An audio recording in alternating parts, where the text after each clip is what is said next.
आपने अक्सर नोटिस किया होगा, कुछ लोग ऐसे होते हैं जो बहुत स्मार्ट होते हैं, बहुत इंडिविजुअलिस्टिक होते हैं। अगर भीड़ में भी कहीं वो खड़े हों, सबके जैसे सामान्य कपड़े भी पहने हों, तो भी उन लोगों के ऊपर नजर अक्सर चली जाती है। ये वो लोग होते हैं जिनका सूर्य 11वें भाव में हो सकता है।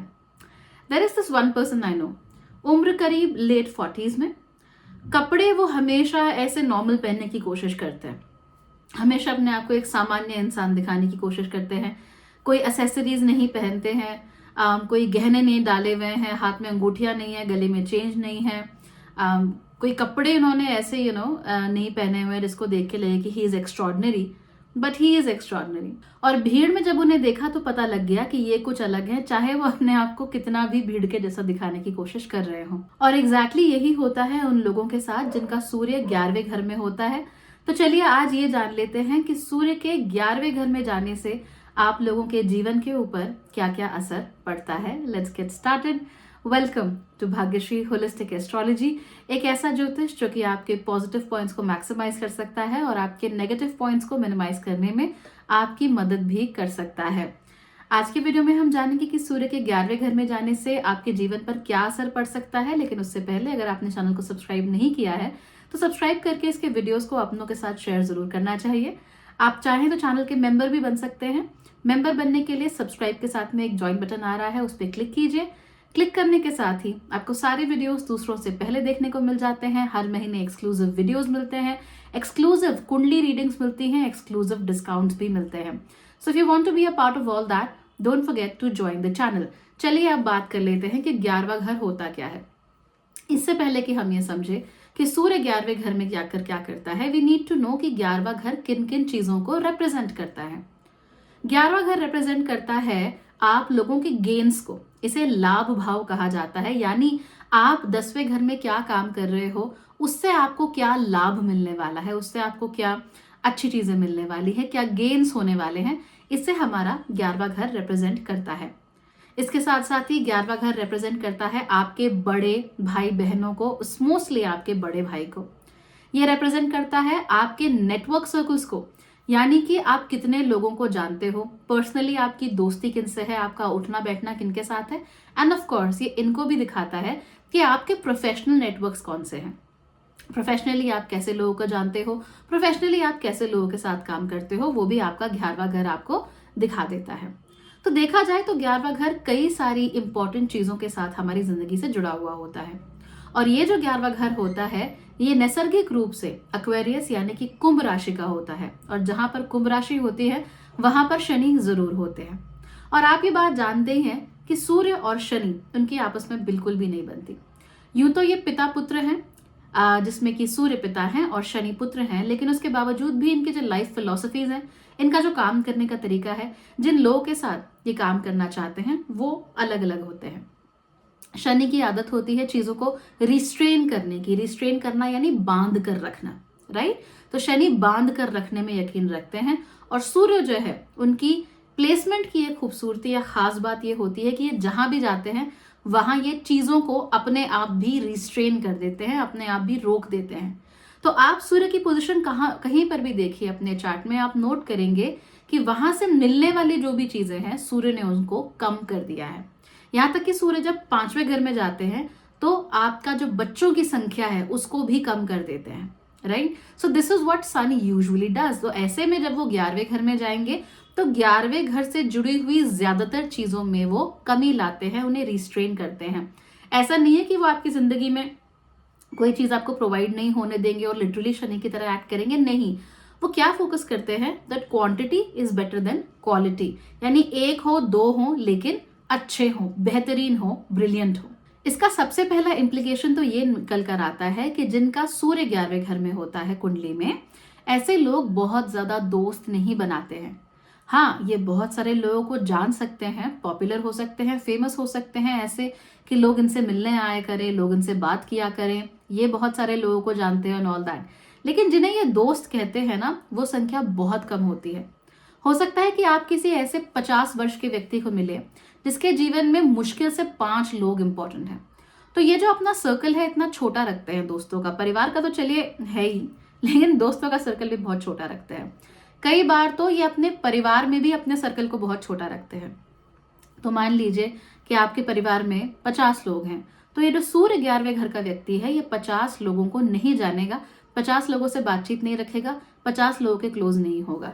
ये बहुत ही कम लोगों के क्लोज होगा, मैक्सिमम 5 मैं आपको बता रही हूँ, उससे ज्यादा लोगों से ये क्लोज नहीं होता है, क्योंकि ये सोचता है कि मेरे जैसे कौन है, मैं उन लोगों के साथ ही उठूंगा बैठूंगा। तो बहुत ही सेलेक्टिव एक नेचर होता है कि ये अपना दोस्त किसे बनाना चाहते हैं, ये किन लोगों की कंपनी में रहना चाहते हैं। They are very very selective about it. ये चूजी कह सकते हो आप इन्हें दोस्तों के मामले में, कि बात हो सकता है पूरी दुनिया से करें ये लोग, लेकिन दोस्त वो किसी किसी को ही बोलेंगे, और एक बार जो दोस्त बन जाएगा वो लाइफ टाइम के लिए इनका दोस्त बना रहेगा। ये दोस्ती तोड़ने में विश्वास नहीं रखते हैं। कई बार ऐसा भी होता है कि सूर्य आपका 11वें घर में है, आपका कोई मित्र है, 4-5 साल पहले फॉरेन चला गया था, आपकी दिवाली हैप्पी दिवाली बोलने के अलावा कभी बात नहीं हुई, लेकिन अगर वो 5 साल बाद इंडिया वापस आता है तो आप लोगों की वही बातचीत, वही लेवल ऑफ कंफर्ट रहता है जो पहले रहता था। क्यों?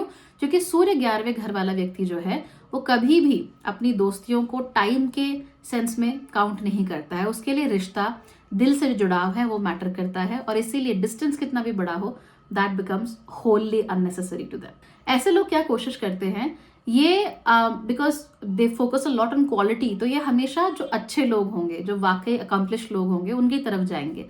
जो इनकी तरह ब्रिलियंट होंगे, जीनियस होंगे, जिनका सोचने समझने का तरीका अलग होगा, ये उन लोगों की तरफ ज्यादा जाते हैं, और ये कोशिश करते हैं कि जो भी सामने वाला व्यक्ति है बहुत ऑथेंटिक हो। तो अगर आप फालतू दिखाने की कोशिश कर रहे हो कि मेरे पास इतना पैसा है, मेरे पास इतना महंगा फोन है, तो आई एम एवरीथिंग, मेरा इतना स्वैग है, तो सन इन 11th हाउस वाले को कोई फर्क नहीं पड़ता। वो बोला भाई अपने पास रख, मुझे नहीं जरूरत। लेकिन अगर वो जेन्युइनली किसी के अंदर पोटेंशियल देखते हैं, जेन्युइनली किसी के अंदर अगर उन्हें नजर आता है that they are good people, in that case वो हमेशा उनके साथ रहते हैं। इनकी एक खास बात ये भी होती है कि ये दूसरों के अंदर का पोटेंशियल बहुत जल्दी पहचान लेते हैं। तो क्योंकि ये खुद भी ब्रिलियंट होते हैं, खुद भी इंडिपेंडेंट होते हैं, इसीलिए जब दूसरों के अंदर उन्हें वो ब्रिलियंस नजर आती है ना, तो उनकी नजर एकदम से वहां चली जाती है। They just know the right people, और इसीलिए ये उन्हीं के साथ कनेक्ट करना पसंद भी करते हैं। हाँ, कई बार ऐसा हो सकता है कि जो उनका दोस्त है उसमें पोटेंशियल तो बहुत है, लेकिन उसे मौका नहीं मिल रहा है, या वो आगे नहीं बढ़ पा रहा है, and so on and so fourth. तो ऐसा व्यक्ति अपने दोस्त की मदद भी पूरी करता है। तो कभी भी ऐसा नहीं करता कि उसकी हेल्प नहीं करेगा या उसको आगे बढ़ने से रोकेगा, नॉट एट ऑल।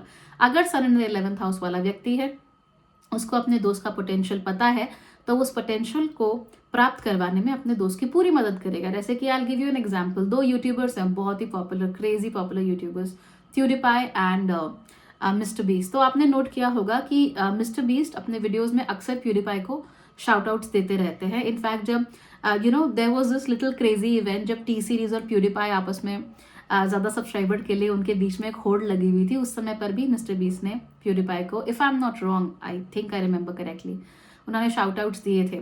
तो यहाँ पे क्या हो रहा है, mister beast is a good YouTuber, great YouTuber, PewDiePie is course a great YouTuber. तो दोनों के दोनों एक दूसरे के ब्रिलियंस को समझते हैं कि भाई कुछ है उन दोनों के अंदर जिसके थ्रू वो इस इंडस्ट्री में इतने टॉप पे पहुंचे हैं, and that's why they respect each other. और अगर एक दूसरे को मदद कर सकते हैं तो वो जरूर करेंगे। जरूरी नहीं है कि हर वक्त एक दूसरे के गले में बाहें डाल के ये लोग पड़े हुए हैं, but they respect brilliance, they admire brilliance, और वो उन्हीं लोगों को अपना दोस्त बनाना चाहते हैं।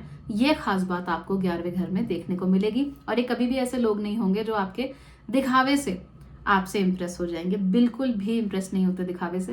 ये इंसान का चरित्र भांपते हैं, कैरेक्टर भांपते हैं, और उस हिसाब से डिसाइड करते हैं कि अपने पास आपको रखना है कि नहीं रखना। जो दूसरी खास बात आपको यहाँ पर नोट करने को मिलेगी वो ये है कि सूर्य के 11वें घर में जाते ही इन लोगों के नेटवर्क सर्कल्स काफी बड़े हो जाते हैं। यानी कि ये बहुत सारे लोगों को जानते हैं, बहुत सारे लोगों से जान पहचान रखते हैं, बहुत सारे लोग उन्हें पहचानते हैं। आपको मालूम है कि इन जनरल कोई भी व्यक्ति, कोई भी सामान्य व्यक्ति दुनिया में कहीं पर भी मैक्सिमम 200 या 300 लोगों को करीबी से जानता है, 200 या 300 लोगों का करीबी से नाम जानता है, और उनके साथ बातचीत रख सकता है, या उनके नाम याद रख सकता है, या उनके साथ किसी लेवल का कोई कनेक्शन बना सकता है। लेकिन जब सूर्य इन 11th हाउस की बात होती है तो ये लोग अपना जो कनेक्शन होता है ये बढ़ा देते हैं। इनका जो इन्फ्लुएंस होता है वो बढ़ जाता है। कोई 1000 लोगों को, 5000 लोगों को, 5 लाख लोगों को विया सम मीन्स किसी ना किसी तरीके से ये उन लोगों तक पहुंचे हुए होते हैं, या उन लोगों तक अपनी बात पहुंचाते हैं। लेकिन ये जो भी होता है, जो कनेक्शन होता है, ये नॉन पर्सनल होता है, पर्सनल नहीं होता ज्यादातर लोगों के साथ। कैसे हो सकता है ऐसा? There are a lot of ways in which it can happen. Number 1, आप क्योंकि ब्रिलियंट लोगों को जानते हैं, आप क्योंकि अच्छे पोटेंशियल वाले लोगों को जानते हैं, इसीलिए वो व्यक्ति आपकी बात को अपने जो फॉलोअर्स हैं या अपने जो नेटवर्क है उन तक पहुंचा सकता है. So that is one thing कि आप ऐसे लोगों को जानो, इंपॉर्टेंट लोगों को जानो जिनके थ्रू आपकी बात कई हजार लोगों तक, कई 100 लोगों तक पहुंच सके. राइट. तो जैसे हम ऐड देते हैं, तो हम ऐड देकर क्या करते हैं, कोई बढ़िया प्रोग्राम है, अगर टीवी पे बहुत चलता हुआ प्रोग्राम है, बहुत टीआरपी हाई है, हम वहां पर अपना ऐड देते हैं. क्यों? क्योंकि हमें मालूम है कि भाई ज्यादा से ज्यादा लोगों तक हमारी बात पहुंचेगी. तो पर्सनली हम कुछ नहीं कर रहे हैं, पर्सनली कंपनी का मालिक आके नहीं बोल रहा है कि मेरा प्रोडक्ट खरीदो, लेकिन नॉन पर्सनली आप किसी और के थ्रू अपनी बातों को दूसरों तक पहुंचा सकते हो. सेकेंड थिंग इज कि ऐसे में बहुत सारे लोग आपको पब्लिक पॉलिसी में काम करते हुए दिख जाएंगे. कई बार ऐसे लोग पॉलिटिक्स में काम करते हुए दिख जाते हैं. कई बार ऐसे लोग आपको यूट्यूबर्स, क्रिएटर्स, ये सब बने हुए भी दिख जाते हैं, क्योंकि वहां पर वो अपनी बात को सैकड़ों हजारों लोगों तक पहुंचा सकते हैं. तो अगर एक पॉलिटिशियन है, पॉलिटिशियन मंच पर खड़ा होकर भाषण दे रहा है, तो जो सामने 1-2 हजार लोग बैठे हैं वहां तक बात जा रही है, तो सोशल मीडिया पर देख रहे हैं वहां तक बात जा रही है, उसकी बात का अगर बतंगड़ बन रहा है तो और बहुत सारे लोगों तक बात जा रही है. तो दिस हैपेंस. सिमिलरली मान लीजिए कोई आरजे है, तो वो अपनी शक्ल भी नहीं दिखा रहा है आपको, वो पता भी नहीं कि कौन सी सूरत है जो वहां पर बैठी है, लेकिन उसकी जो आवाज है, उसके जो आइडियाज हैं, उसके जो मैसेजेस हैं, वो एक साथ कई हजार लोगों तक पहुंच रहे हैं. यानी कि जो भी हो रहा है मास लेवल पर हो रहा है. मास लेवल पर क्यों हो रहा है? बिकॉज ऑब्वियसली यहाँ पर कुंभ राशि नेचुरली विराजमान रहती है ना. तो जब कुंभ राशि के नेचुरल विराजमान रहने से कुंभ राशि के थोड़े बहुत तो असर यहाँ पड़ेंगे, तो वो असर क्या होते हैं कि जो भी होगा मास स्केल पर होगा. नाउ सूर्य की स्थिति क्या है, शनि की स्थिति क्या है, इस पर डिपेंड करता है कि आपका जो सर्कल है वो एग्जैक्टली होगा कितना बड़ा. जैसा कि मैंने आपको बताया 200 मैक्सिमम 300 लोग, इससे ज्यादा हम पर्सनली लोगों को नहीं जान सकते, प्रॉब्लम होती है. लेकिन इससे ज्यादा आप 300 से 3000 पहुंचोगे या 3 लाख पहुंचोगे, that depends a lot on the position of Surya. Shani कहाँ है, कैसी पोजिशन में है, एंड फाइनली जिस राशि में सूर्य है वो उसके स्वामी किस पोजिशन में है, इससे पता लगता है. लेकिन हाँ, ये बात तो तय है कि आपकी बात जो नॉर्मल सोशल नेटवर्क है, नॉर्मल आपका सोशल सर्कल है, उससे बड़ी है. अनदर इंपॉर्टेंट थिंग इज कि ये लोग अपने आइडियाज को, अपने बात को, अपने प्रोडक्ट्स को ज्यादा से ज्यादा लोगों तक पहुंचाना चाहते हैं. इसीलिए अक्सर ये लोग आपको पॉलिसी मेकिंग, तो जैसे मैंने आपसे कहा ही, वहां तो काम करते ही हैं, पॉलिटिक्स में भी ये बहुत कुछ करना चाहते हैं. लेकिन यहाँ पे एक छोटी सी प्रॉब्लम होती है. प्रॉब्लम ये होती है कि ये लोग आइडियलिस्टिक बहुत होते हैं, आदर्शवादी बहुत होते हैं. तो ये ऐसे लोग नहीं हैं जो कि हर किसी के ऊपर शक कर रहे हों कि ये इंसान खराब है, ये ऐसा है, ये मेरा जाने क्या खा जाएगा, क्या हो जाएगा. ऐसे नहीं होते, बहुत आदर्शवादी होते हैं. अब क्योंकि ये आदर्शवादिता है और जो प्रैक्टिकल लाइफ में जो चल रहा है वो अक्सर आपस में मैच नहीं होता. ये ज्यादा से ज्यादा लोगों को जोड़ना तो चाहते हैं, बट उनके साथ फिर करना क्या है और उन लोगों को संभालना कैसे है, अक्सर सन इन द 11th हाउस को यहाँ पर दिक्कत होते हुए मैंने देखी है. इवन दो ये पोटेंशियल पहचान लेंगे, अनडाउटेडली सही लोगों को पहचान लेंगे, लेकिन बाकी के लोग जिन्होंने जो जुड़े हुए हैं इन लोगों के साथ या इनके आइडियाज के साथ जो जुड़े हुए हैं, what to do with them, यहाँ पर प्रॉब्लम होती है. दूसरी बात, जहां पर वर्क डेलीगेशन की बात आती है वहां पर भी समस्या होती है. क्यों? क्योंकि ये ठहरे आइडियलिस्टिक, ये आदर्शवादी हैं, लेकिन इनके नीचे जो लोग काम कर रहे हैं या इनका काम जो एग्जीक्यूट कर रहे हैं, जरूरी नहीं है कि वो लोग भी उतने ही आदर्शवादी हों. और ऐसे में जो इनका विजन होता है और इसका जो एग्जीक्यूशन होता है उसमें थोड़ी सी प्रॉब्लम हमें देखने को मिलती है. तो अगर आपकी कुंडली में 11वें घर में सन है, आप लोग जो भी अपना बड़ा आइडिया करना चाहें, जो कुछ भी करना चाहें, make sure that you are very hands on. आप हर चीज पर रेगुलर आय अपनी रखते रहें, वरना होगा क्या कि एक तरफ आपकी आदर्शवादिता और एक तरफ लोगों का एक अरे हो जाएगा, चलता है, ये वाला जो एटीट्यूड है, ये मिक्स एंड मैच अच्छे से इसका हो नहीं पाता है और उसमें या तो कंसिस्टेंट डिसअपॉइंटमेंट होगी आप लोगों को, या फिर आपको ऐसा लगेगा कि लोग आपको कंटिन्यूअसली बेवकूफ बना रहे हैं और they are not worth your time. और ऐसे में फिर जो अच्छे लोग होते हैं उन्हें पहचानना, it becomes a lot more difficult, because then you are like what do I do with these people, मैं करूं क्या इन लोगों का, मैं इनके लिए कोई स्पेस नहीं बना पा रहा हूं. Right. So this can be a problem here. एक एग्जाम्पल आप देख सकते हो आइडियलिस्टिक विजनरीज का इन स्टीव जॉब्स. तो अगर मुझे ढंग से याद है ठीक तो स्टीव जॉब्स का भी सूर्य 11वें घर में ही था, एंड उनके अंदर भी एक टेंडेंसी थी to create the right shade of white. तो जो फ़ोन्स बना रहे हैं उनमें एकदम एग्जैक्ट शेड ऑफ वाइट जो उन्हें चाहिए वो उनको अपने फ़ोन्स में चाहिए, या उनकी जो इंजीनियरिंग है वो अच्छी इंजीनियरिंग है। So they he is very precise about what he is doing. और Steve Jobs was also very hands on. तो वो विजनरी तो थे, आइडियलिस्टिक तो थे कि उन्हें एग्जैक्टली ये चीज़ चाहिए, एग्जैक्टली उनका एक यूटोपिया ये है, जो कि ज़्यादातर सन इन द 11th हाउस वाले होते ही हैं। लेकिन उसके साथ साथ ही was known to be very hands on with things, कि क्या चल रहा है, कहाँ चल रहा है, कैसे चल रहा है, he knows about all that. तो इससे क्या होता है, you are able to create something better. तो एक तरफ आपका आइडिया है, आपका विजन है, और दूसरी तरफ उसका जो एग्जीक्यूशन है, दोनों ही चीज़ें बहुत सॉलिड होती है, आप ज़्यादा अचीव कर सकते हो, and of course you are able to get whatever you want. तो इस पर थोड़ा ध्यान आप लोग ज़रूर दीजिए। एक और चीज़ जो यहाँ पर अक्सर देखने में आती है वो है daddy issues. Now daddy issues not in the traditional way of how we are telling them, but हाँ, अथॉरिटीज़ की जो भी अथॉरिटी फिगर्स होते हैं लाइफ में, स्पेशली मेल अथॉरिटी फिगर्स, उनके साथ सन इन द 11th हाउस वालों को प्रॉब्लम होती है। यानी पिता और पिता सदृश लोग, तो पिता तो ऑफ कोर्स योर फादर, पिता सदृश कौन हो सकते हैं? बड़ा भाई पिता सदृश होता है, बिल्कुल होता है। आपके ताऊ जी, चाचा जी, ऑफ कोर्स, आपके गुरु, आपके मेंटर्स, आपके टीचर्स, आपके बॉस, तो ये लोग आपके जीवन की जो मेल अथॉरिटी है उसको रिप्रेजेंट करते हैं। मेल अथॉरिटी के साथ क्या प्रॉब्लम होती है कि वहां पर चीजें हमेशा सेट होती हैं कि ये ऐसे होनी चाहिए। आप लोग जो हैं उस अथॉरिटी के साथ मैच नहीं करते। फॉर इंस्टेंस, जैसे सन इन द 9th हाउस के बारे में हमने जाना था। सन इन द 9th हाउस क्या करता है कि वो अपनी जो मेल अथॉरिटी है, जो पिता हैं या पिता सदृश लोग हैं, गुरु हैं, उनको देखता है और उनको टू द टी फॉलो करता है कि हाँ ठीक है, पिताजी ने ऐसा बोला तो यही है जो पिताजी बोलेंगे मैं वो करूंगा।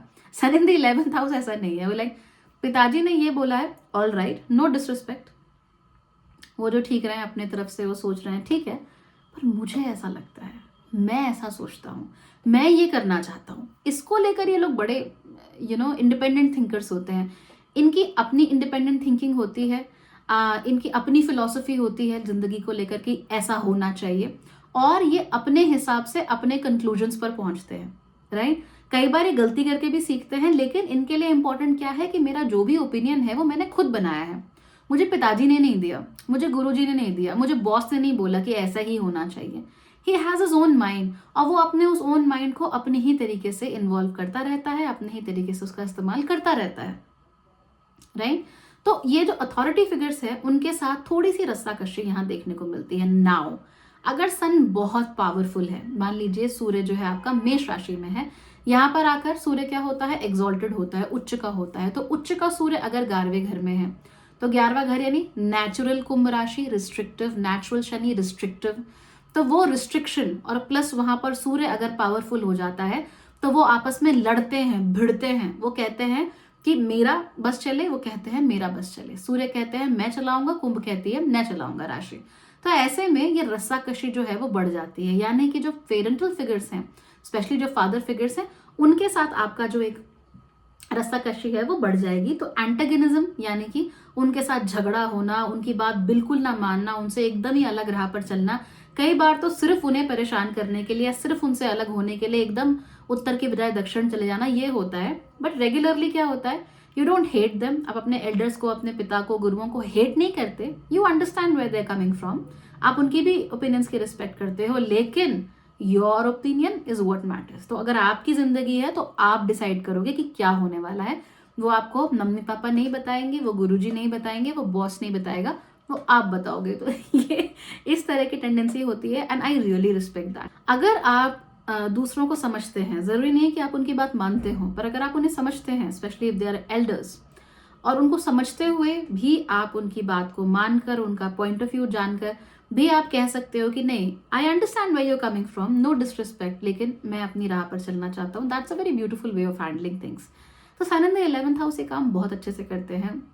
Respect, mad respect. फाइनली, जिन लोगों का सूर्य 11वें घर में होता है, अक्सर उन्हें ऐसे गेन्स भी मिलते हैं जिनके लिए उन्होंने डायरेक्टली काम नहीं किया हुआ होता।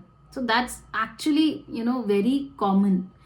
तो कई बार होता क्या है कि जरूरी नहीं है कि हमने बहुत सारी मेहनत की हो, लेकिन हम सही वक्त पर सही जगह पर होते हैं, और सही वक्त पर सही जगह पर होने की वजह से अगर कोई अच्छी चीज हो रही हो तो उसका फायदा हमें भी मिलता है, फॉर इंस्टेंस, अगर आप लोगों का जन्म 1970s में हुआ है तो ऑफकोर्स आपने इंटरनेट वैसे नहीं देखा, राइट? आपने उसको वैसे नहीं इस्तेमाल किया। लेकिन अगर 1990s में या अर्ली 2000s में हुआ है तो आपका जन्म, आपका जो जीवन है वो इंटरनेट के साथ साथ हुआ है, right? You are the internet generation. और वो इंटरनेट जनरेशन होने की वजह से आपके हाथों में पहले से कहीं ज्यादा इंफॉर्मेशन है, आपके पास पहले से कहीं ज्यादा अपॉर्चुनिटीज हैं। तो जिन्होंने 1970 में जन्म लिया है उन्होंने कुछ गलत किया है क्या? Not at all. लेकिन जो लोग 1990s 2000s में जन्मे हैं, ऑफकोर्स उनके पास अपॉर्चुनिटीज ही अपॉर्चुनिटीज हैं। इनफैक्ट जो मिलेनियन जनरेशन है उसके पास अपॉर्चुनिटीज अपनी पिछली जनरेशन से ज्यादा रही, और अपनी अगली जनरेशन के मुकाबले वो रिलेटिवली थोड़े संभले हुए भी हैं। सो देखा जाए तो if you are a millennial तो आपके पास संभावनाएं अपार हैं, अपार रही थी और आगे भी रिलेटिवली अपार रह सकती हैं। लेकिन अगर आप जेन जी हैं, जेन अल्फा है, तो simply because you born at a particular time, तो आपके आसपास का माहौल कैसा है, लोग कैसे हैं, आचार विचार कैसा है, इसके हिसाब से आपके लिए बहुत कुछ चेंज हो जाता है। सो सही समय पर सही जगह पर होना, या सही घर में जन्म ले लेना, या सही स्कूल में चले जाना, कई बार बाई चांस चीजें हो जाना, ये आपके साथ अक्सर बहुत ज्यादा हो जाता है। एंड इसकी वजह से कई लोगों को ऐसा लगता है कि आपको वो मिला है जिसको आप डिजर्व नहीं करते या जिसके आप हकदार नहीं थे, क्योंकि आपने डायरेक्टली उसके लिए काम नहीं किया हुआ है। But I think that's completely a rubbish idea, because हमारे साथ जो कुछ भी हो रहा है उसमें हमारे कर्म तो प्रधान है ही, हमारी किस्मत भी कहीं ना कहीं प्रधान होती है, और वो बहुत अलग तरीकों से काम करती है। तो जरूरी नहीं है कि अगर मैंने मैगी बनाई है तो मैं ही खा रही हूँ, है ना? आपके घर में मम्मी अगर खाना बना रही है तो आपने डायरेक्टली खाना बनाया नहीं, पर खाने को तो आपको भी मिल रहा है, राइट? या फिर अब जो गेहूं, अगर आप रोटी खा रहे हो तो गेहूं तो आपने तो उगाया नहीं, पर खाने को तो आपको भी मिल रहा है, right? So have this openness of mind कि जिसको भी जो कुछ भी मिल रहा है वो कहीं ना कहीं इट इज डिजर्व्ड। हमें लगता है कि अच्छा वेल डिजर्व नहीं है, ये नहीं है, वो है ना। People are getting because they are getting something, so let's not go into that. तो यूजुअली आपकी कुंडली में अगर मान लीजिए 10वां घर बिल्कुल एम्प्टी है, कोई उसमें अच्छे एस्पेक्ट्स ही नहीं है, कोई कंजंक्शन नहीं है, कोई प्लैनेट्स नहीं है, व्हाटएवर, वो खाली है, और 11वां घर सूर्य की वजह से बड़ा बली हो रखा है, सो वहां पर आपको बहुत सारे गेन्स मिल सकते हैं। इसके साथ साथ ही आपको अगर 9वां घर आपका बहुत स्ट्रांग है, 5वां घर स्पेशली अगर बहुत स्ट्रांग है, इन दैट केस हो सकता है कि आप 10% मेहनत करें और आपको 50% गेन मिले। तो ऐसा भी होता है बहुत सारे लोगों के साथ। तो ये जो 11वें घर का सूर्य है ये सब आपके लिए कर सकता है। पुराना एक गाना था, भंवरे ने खिलाया फूल और फूल को ले गया राजकुंवर। तो इस केस में राजकुंवर आप हैं, भंवरा कोई और है, who knows who it is, but आपको गेन्स जरूर मिलते हैं उस चीज के। तो ओवरऑल अगर देखा जाए तो 11वें घर का Surya is not a bad position. कई मामलों में ये बेहद अच्छी पोजीशन है, ये आपको जीनियस बना सकती है, ब्रिलियंट तो बनाती ही बनाती है। लोगों को पहचानने की जो क्षमता आपके अंदर है वो किसी के अंदर नहीं होती है। कई बार सही जगह पर सही डिसीजंस लेना या सही मौके पर केवल मौजूद होना, ये एक तरह का कुछ, I don't know, you just have this kind of intelligence with in you, वो आप बहुत अच्छे से कर लेते हो। आप दूसरों का पोटेंशियल पहचानते हो, आप अपना पोटेंशियल भी पहचानते हो, विच इज अमेजिंग। हाँ, लेकिन जाते जाते आपसे एक बात जरूर कह देती हूँ कि अगर आपका सूर्य 11वें घर में है तो आप हमेशा दूसरों से कुछ ना कुछ अलग ही नजर आओगे। Always this is a possibility कि अगर आप कितना भी घुलना मिलना चाहो, ऐसा नहीं कि आप मन से घुल मिल नहीं रहे हो, you can totally do that, लेकिन अगर आप बाहरी व्यक्ति की नजर से देखो, third party point of view से देखो, इन दैट केस पता लग जाता है कि आप में कुछ अलग है। वो क्यों? क्योंकि आप ब्रिलियंट हो, एंड वो ब्रिलियंस जो है वो चमक कर बाहर जरूर आती है। ये दो तरीकों से हो सकता है या तो आप अंधों में काना राजा भी हो सकते हो, या फिर you can stick out like अ सोर थंब, क्योंकि आप अपने अथॉरिटीज की, अपने कन्वेंशन की बात इतनी मानते नहीं हो, इसीलिए पूरा घर एक तरफ जा रहा है और आप अलग ही तरफ जा रहे हो। तो हो सकता है कि आप हीरा ठाकुर बन जाओ या दूसरे के नजर में हीरा ठाकुर रहो। वैसे I think Heera Thakur is a very good example of sun in the 11th house, isn't it? Born at the right time in the right family, बहुत बड़े परिवार में जन्म, लेकिन किसी कारणवश अपने अलग होने के कारण, अपनी थिंकिंग अलग होने के कारण, खासतौर पे पिता से अलग थिंकिंग होने के कारण, ये व्यक्ति घर में ही स्टिक्स आउट, बिल्कुल अलग लगता है। बाकी भाई का कुछ अलग ही स्वैग है, Heera Thakur is like a little different. And उसके बाद जब जीवन में चमक आती है तो बहुत अच्छी आती है, राइट? और उसमें भी डिसरिस्पेक्ट नहीं है, and Heera Thakur has a lot of daddy issues. So वहां पर डिसरिस्पेक्ट नहीं है पिताजी की, बट डेफिनेटली पिताजी की सोच और बेटे की सोच में डिफरेंस तो है ही। तो अगर मैं मूवी का नाम भूल गई, सूर्यवंशम, राइट। तो अगर आप सूर्य इन दी 11th हाउस को जानना चाहते हैं, आपकी कुंडली में 11वें घर में सूर्य है, तो कैसे भी करके सूर्यवंशम को एक बार फिर से 108वीं बार आप देख लीजिए। अगर आपने अभी तक इतनी बार नहीं देखी है, that movie is a glaring example of sun in the 11th house, so may it help you. और हाँ, 10वें घर में सूर्य है तो शिवाजी द बॉस देखनी है, right. So you know which movies to watch now. इससे अच्छी आपको रिकमेंडेशंस कौन देगा बताइए। Good luck, take care.